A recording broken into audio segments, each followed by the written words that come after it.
It's Tuesday, November 21st, 2023, and this is Uranium Spotlight, your weekly podcast dedicated to delivering the latest news and events shaping the uranium fuel market and its critical role in the global energy landscape. Brought to you by Purepoint Uranium Group, trading on the TSX Venture and the OTCQB. Purepoint actively operates a portfolio of advanced uranium projects in the world's richest uranium district and has established partnerships with some of the largest uranium suppliers worldwide. While our passion for this subject is undeniable, it's essential to clarify that the information presented here is not investment advice. Instead, our goal is to offer an unbiased and comprehensive review of recent events that could impact uranium prices. And now your host, Chris Frostad. This week on Uranium Spotlight, we examine India's dramatic efforts to regain its historic nuclear standing and why this time it just might be different. We also see one Canadian explorer continue to develop deeper ties with some of that country's larger mining companies. Spot uranium had a great week, closing on Friday at $77.25 US per pound U3O8, up by $3.75. Then, just to make the point, it jumped an additional $3 yesterday on Monday to cross the $80 mark.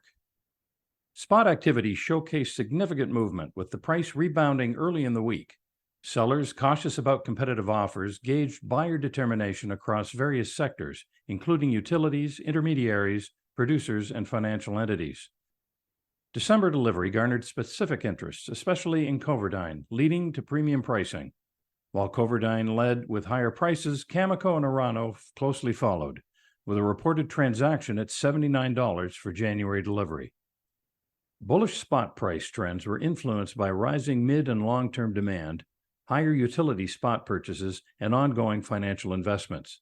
Sellers refrained from hitting bids, raising offers instead. Each new deal set a high price for the year, continuing an upward trend unless significant new spot supplies emerge. In the uranium term market, although no contract awards were reported, activity remained robust. U.S. and non-U.S. utilities expressed demand for deliveries spanning 2025 to 2035, with multiple requests for various uranium forms and delivery periods. Off-market negotiations and preparations to enter the mid- and longer-term market indicated sustained industry engagement. India was an early powerhouse in building and operating reactors, patterning their own early technologies on some of Canada's first commercial reactors. The country then decided, due to their regional competition and frequent confrontations with Pakistan, to embark on a program of building nuclear weapons. Achieving this goal led to them being excluded from the 1970 Nuclear Non-Proliferation Treaty, meaning that other countries that were signatories to the treaty could not trade uranium or goods and services related to the nuclear industry with India until very recently. What this means for India currently is that while they still possess 22 operable reactors, most of them were built by Indian state-owned corporation Nuclear Power Corporation of India, or NPCIL, without outside help. Somewhat miraculously, India was able to fuel all of those reactors.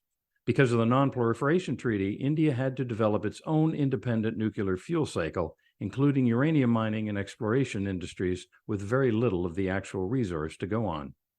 Now, with India allowed to trade with other participants in the global nuclear industry, they can supply the reactors more easily. India is currently building 10 more reactors, both with outside help, such as from Russian state-owned corporation Rosatom, and using their pre-existing domestic industry. As well, because of India's shortage of domestic uranium, they're looking to developing reactors for commercial use that can be supplied with thorium fuel. India has large domestic reserves of thorium that could be used to power such reactors. However, no sufficient technological breakthroughs have occurred to make thorium-powered reactors a viable option for electricity generation. In addition to India's 22 operable and 10 under-construction reactors, India also has plans for 12 new reactors and as many as 28 more, listed as approved in principle by the Indian government. Although its nuclear industry was shuttered for a period because of diplomatic setbacks, India's nuclear industry has now roared back to life as countries around the world again line up to participate in bringing this new powerhouse of industry to net zero. In the news this week, India has made plans to commission 20 new nuclear reactors by 2031, thereby tripling their installed nuclear capacity. As mentioned, 10 of these reactors are currently under construction, and the Indian government has granted administrative and financial sanction for the other 10 reactors that it plans to build by 2031. In addition to the projects approved in principle, these reactors will boost India's current fleet of reactors from the already sizable number of 22 to over 50 sometime after 2031. With these new reactors, India will become a true nuclear powerhouse, and the government's plans do not stop there. India's government is looking quite heavily into SMR technology. SMRs, or small modular reactors, are reactors that are designed to be built for less cost, use less land, and take less time to build. India has already taken 10% of their coal-powered fleet offline and plans to take more offline in the coming decades. This means that putting a new SMR where those old coal plants were would be advantageous, as the new plant could use existing hookups to the grid of the old coal power plants. A representative of the Department of Energy has claimed that all of India's coal-fired generation can eventually be replaced by SMRs. The government also claims that all of this can also be done within 2 to 3 decades. This SMR plan could mean a blowout victory for India's nuclear power generation sector, as well as for its plans to reach net zero. India's power demand is set to multiply tenfold by 2050, with transport and industry going electric and the usual demand increases from population growth. Power generation will have to increase to match.